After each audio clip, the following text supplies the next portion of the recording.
Hey everyone, Peter Zeihan here, coming to you from Mexico City, and today we're going to talk about some of the challenges that are facing the green tech space.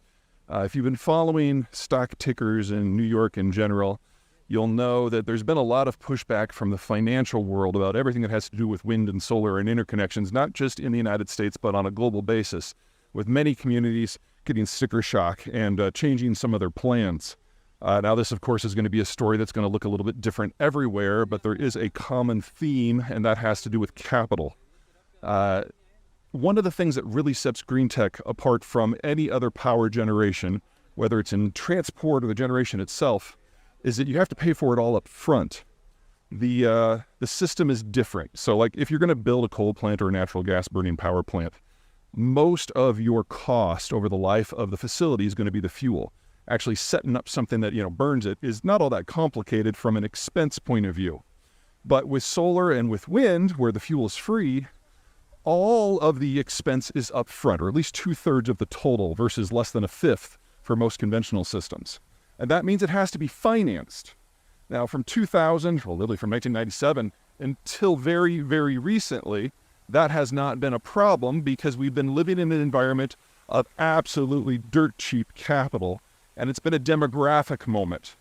The baby boomers were in their 40s, 50s, and early 60s. And in that time frame in your life, your expenses have gone down, but your incomes are high, and they've been socking away all the money that they've got to prepare for retirement. All that capital makes it into various different investment opportunities, whether it's T-bills or the stock market, and makes it very easy for people, for corporations, for governments to borrow at scale. Well, as of the fourth quarter of 2022, the majority of the United States' baby boomers, the majority of the world's baby boomers, had moved into retirement, and they'd liquidated their savings, and they're not generating any more. And they've moved their savings into less prospective projects, so a lot more cash, a lot more government debt, a lot less things like stocks and bonds. And that means that the cost of capital has already gone up for everyone. And we've seen mortgage rates just in the United States double in the last 18 months. And for large projects like wind turbines and solar panels, we've seen it closer to a tripling. Now, over, say, a 10-year payback, which, is just kind of a good benchmark, that means that the interest costs have gone up to the point that the overall payback is going to be at least a quarter higher than it was just a year and a half ago.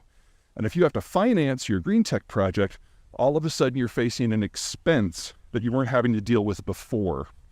Now, this, to a degree, this sort of overbuild and retrenchment happens with any industry as people kind of grasp the realities of that maybe solar and wind aren't as great for our community as we thought they were going to be. But the capital, that's going to hit everyone everywhere. It's going to slow economic growth on a global basis. And for projects that are very capital forward, like green tech, it's absolutely going to retard the progress of everything. And in the United States, we've got this little thing called the Inflation Reduction Act that the Biden administration was able to get through Congress, which is basically a green plan that is going to help a lot with making the finances of green tech a little bit better. But it was never going to replace private capital. It's just going to supplement. And now, since we need 25% more minimum, probably be closer to half again more by the time we get to 2026, it's going to be able to sand some of the edges off, but not fundamentally change the problem.